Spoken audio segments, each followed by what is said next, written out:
Sumainyo ang Panginoon. At sumainyo rin. Ang mabuting balita ng Panginoon ayon kay San Juan. Papuri sa iyo, Panginoon. Malapit na ang Pasko ng mga Hudyo, kaya pumunta si Jesus sa Jerusalem.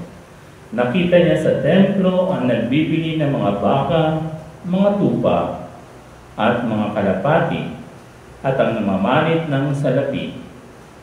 Gumawa siya ng isang panghagupit na lubid, at ipinagtabuyang palabas sa mga ngalakal, pati mga baka at tupa. Isinabog niya ang salapi ng mga namamalit at pinagtataob ang kanilang mga hapag. Sinabi niya sa mga nagbibili ng kalapati, "Alisin ninyo rito ang mga iyan. Huwag ninyong gawing palengke ang bahay ng aking ama." Naalaala ng kanyang mga lagad na sinasabi sa kasulatan, "Ang aking malasakit sa iyong bahay ay parang apoy na nag-aalab sa puso ko." Dahil dito'y tinanong siya ng mga Hudyo, "Anong tanda ang ibibigay mo upang patunayang may karapatan kang gawin ito?" Tumugon si Jesus, "Gibayin ninyo ang templong ito at muli kong itatayo sa loob ng 3 araw." Sinabi ng mga Hudyo, 46 na taon na ginawa ang templong ito at itatayo mo sa loob lamang ng 3 araw? Ngunit ang templong tinutukoy ni Jesus ay ang kanyang katawan. Kaya't nang siya'y muling mabuhay, naalaala ng kanyang mga lagad na sinabi niya ito, at naniwala sila sa kasulatan at sa mga sinabi ni Jesus. Ang mabuting balita ng Panginoon. Pinupuri ka namin, Panginoon Jesucristo. Magandang umaga po sa inyong lahat. Batiin niyo yung katabi, kami nasa likod. Good morning, brother. Good morning, sister. Yan. Sabihin mo, love ka ni Lord. Mahal na mahal ka ng Diyos. Yan. So, kaya nga tayo ng lahat nandito, no? Dahil mahal tayo ng Panginoon. Doon po, may isang kwento ng isang pari at isang taxi driver na sabay silang pumasok sa langit, nakapasa sila, no? At inihatid sila ni San Pedro sa kanya-kanyang tahanan doon sa langit. So sabi nung pari ng America Queen, sabi niya, "St. Peter, asan yung bahay ko?" Sabi, "Ito po, yung bahay niyo."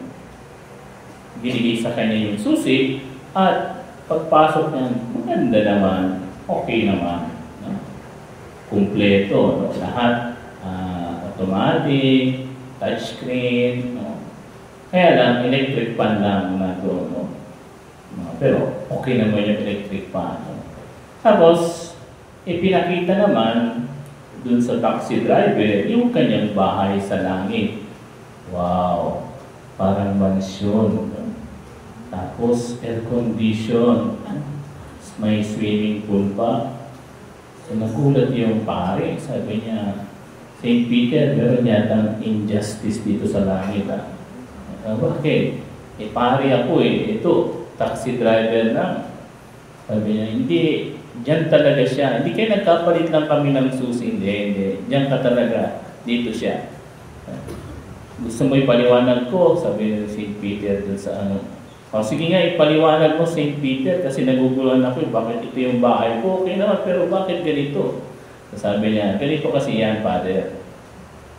Pag ikaw nagmimisa, lalo na pag nagsisermon, natutulog lang sila." Nakatulog pa nga yung iba, no?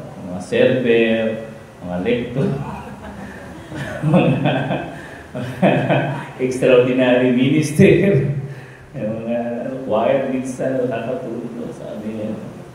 Samantalang itong taxi driver, ano naman ang ano yan? So, itong taxi driver, sa sobrang bilis as kasero magpatakbo, kahit yung mga hindi marunong magdasal, napapadasal. No? Dahil sa takot. No? So sabi niya, marami nakakapunta rito dahil sa kanya, dahil kahit hindi sila naniniwala, pero dahil nagdadasal sila sa takot. Ayan, no? Kaya ito ang kanyang mansyon. So, hindi na nakasabat si Father. No? Kaya pala. So, anyway, bakit nga ba sinabi natin yung tungkol doon sa kwento ng tahanan? Kasi, alalahanin natin, ang templo ng Diyos ay tahanan ng Diyos. No? At ang pinagdiriwang natin ngayon ay ang tinatawag na katedral, no? Basilica ng St. John Lateran. Ito yung sabi nga, importante sa lahat. Of course, importante rin ang St. Peter, St. Mary Major, pero ang St. Lateran kasi, yan ang parokya ng Santo Papa. No? Kumbaga, kung sa Diocese of Novaliches, ang katedral natin saan? Sa Good Shepherd. Yan. Doon nakaupo si Bishop, di ba? Dahil nandun yung kanyang katedra, yung kanyang upuan. Ganyan din ang Pope, no? Kaya sino mang Santo Papa na na-elect, no? Kailangan niyang tinatawag na yung rights of possession ng St. John Lateran. Kasi yun ang nagiging sagisat ng authority ng Pope, no? Bilang pinaka diocese ng Roma. Kasi ang unang bishop ng Rome, walang iba kundi si St. Peter. Ang Pope, ang mga Santo Papa, si Pope Leo, ang humalili bilang obispo ng Roma. No? At alam niyo po, no, itong St. John Lateran ay very important din sa amin mga Franciscan. Kasi bakit? Diyan pumunta si St. Francis para i-approve ang kanyang congregation, ang kanyang order, no? Franciscan order. Kaya makikita ninyo, no, kung makapunta kayo sa Rome, no, sa Italy, sa harap ng Lateran, meron doong statue, bronze statue ni St. Francis at ng kanyang mga unang disciple, no, na siyang humingi ng approval kay Pope Innocent III. Pero madako tayo, ilan nga ba ang templo para sa ating mga Katoliko or simbahan? No? Kasi akala natin, no, yung simbahan ay yun ang mga gusali. Of course, kasama na rin yun. No? Pero ang simbahan, hindi lang nakatuon sa mga gusali. No? Kasi para sa atin, no, sabi nga ni San Pablo sa kanyang mga sulat, ang simbahan ay katawan ni Kristo. The body of Christ. No? Kaya kailangan, huwag nating kalimutan ito. Hindi nakadepende sa gusali, kundi doon sa mga nagsisimba. Because we are the body of Christ. At alam niyo po, no, hindi sa galing, sa ganda, no, nagdidepende, kundi sa mga taong nagsisimba. Kaya makita ninyo, ang simbahang Katoliko, hindi pare-parehas tulad ng mga INC dyan, no? Patusok-tusok na no? Hindi ho. Kasi para sa simbahan, ang gusali ay dapat pagandahin, dapat maganda, pero yung nagsisimba ang dapat at mahalaga. Tayong lahat. No? Kaya nga tignan ninyo ngayon, no? May nakita na ako kanina lang, no? Yung isang parokya sa Bicol na no? Holy Cross Parish ba to? No? Binuksan nila yung kanilang simbahan para sa mga kapatid natin na maaanuhan ng bagyong uwan. No? Pinapasok ng simbahan. At ganoon din ang ginawa ng Archdiocese of Cebu, no? Ni Albert Uy, Bishop Albert Uy. No? Sabi niya, buksan ninyo yung mga simbahan para sa mga kapatid nating tatamaan ng bagyo at baha. No? Bakit? Kasi nga, ang simbahan ay gusali. No? Of course, tahanan ng Diyos, pero kailangan din ipakita natin na yung ating mga kapatid ay mga tahanan din ng Diyos. No? Kailangan din nila ang tulong ng simbahan. At hindi namimili ang simbahan, oy, miyembro ka ba? Sige, pasok. Ikaw, hindi. Wag, diyan ka sa labas. No? Ang simbahan, kanyang mini-welcome lahat. No? Kaya nga, kahit anong simbahan ka ng Katoliko dyan pumunta, anumang reliyon mo, makakapasok ka sa loob ng simbahan. No? Hindi katulad ng ibang simbahan dyan, no? Na miyembro lang ang kailangan makapasok. No?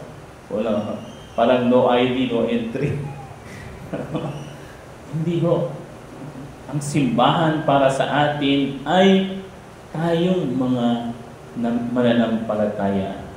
At pupunta tayo ito sa pinaka-importante sa lahat, ang templo ng Espiritu Santo. At sino yung templo ng Espiritu Santo? Tayo. Ikaw at ako. No?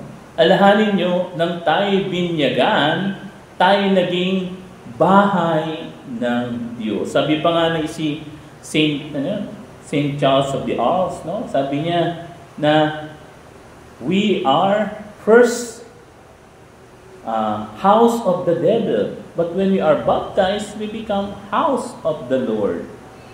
No? So nung tayo ay binyagan, bawat isa sa atin ay naging tahanan ng Espiritu Santo, tahanan ng Diyos. No? Importanteng malaman yun. Kasi nga, no? Sabi nga, katawan,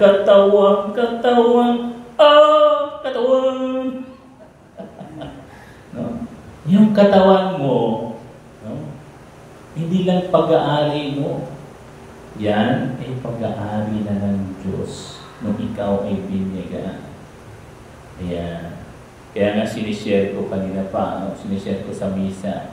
No? Kasi may nagtatanong sa akin, Father, yung bang paglalasing ay kasalanan?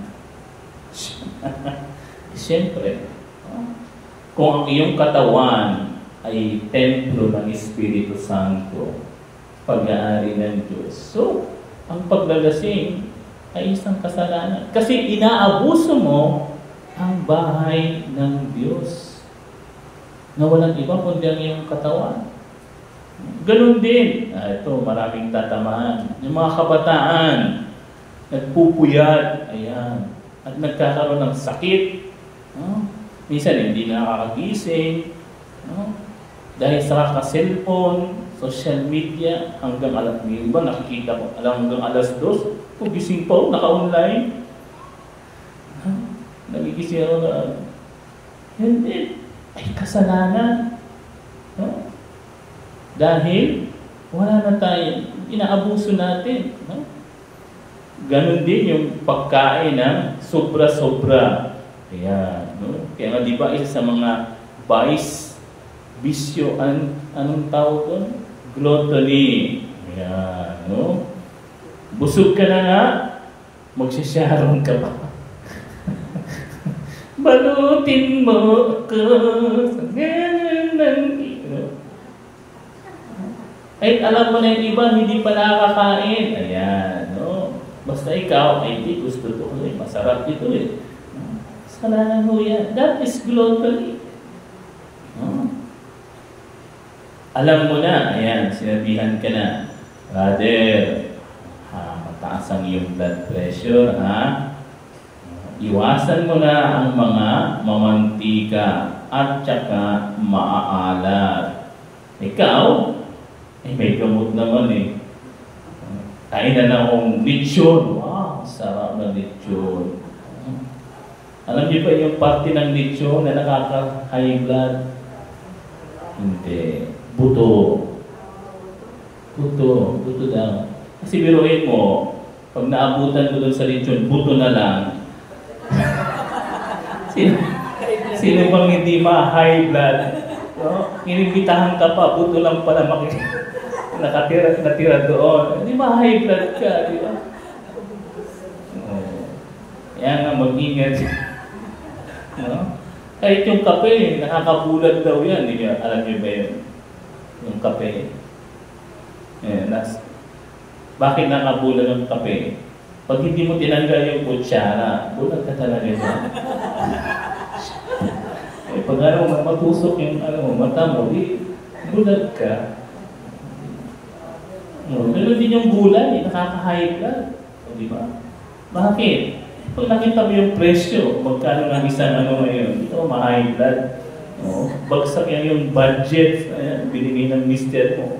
Ilang kilo lang ng patatas ngayon, magkano na isa. So, ganun din, no? Yung ating pagpapabaya sa ating kalusugan, isa rin yan na pagwasak sa templo ng Espiritu Santo sa atin. Kasi nga, di ba? Anong sabi na sa Bible? Those that destroy the house of God will be destroyed by it. Sino man ang sumisira sa tahanan ng Diyos ay sisirain ng Diyos. Bakit? Hindi dahil ang Diyos ang sumira, pero dahil sa ating kapabayaan, kaya nasira. Kita niyo nakakalungkot ngayon, no? Alam niyo yung balita, di ba? Mga 19 years old, 19, 20 years old, meron ng cancer. At doon din, ko rin, no? Sa balita, I think sa 24 oras ba ito na, teenager na nagda-dialysis na. Come to think of it, di ba? Bata pa lang, nagda-dialysis na. Bakit? Kasi pinabayaan. No? Yung iba, ayan, kaya nga sinasabi ko, mag-ingat kayo yung mga mahilig sa cellphone, no? Bakit nagkakaroon ng sakit sa appendix, sakit?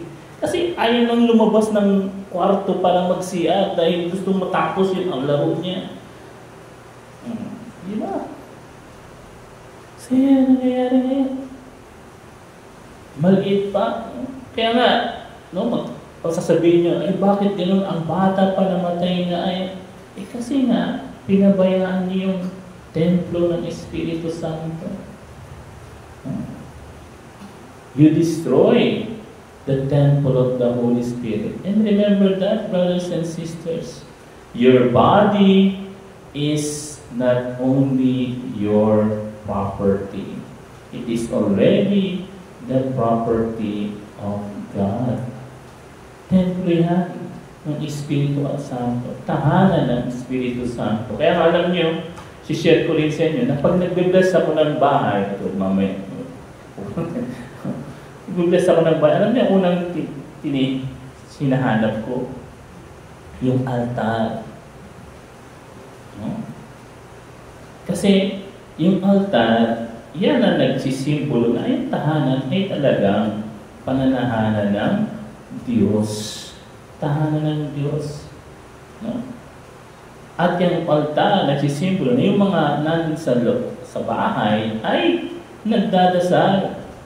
At sila rin, sila ay templo ng Panginoon. Nakakalungkot lang, no? Minsan nag-bless ako ng bahay. Ang ganda ng bahay, no? So, walang altar. Asan yung altar? Nasa kwarto daw nilang mag-asawa, ha? Of course, hindi ko sinasabing masama yun. Okay nga, mas maganda.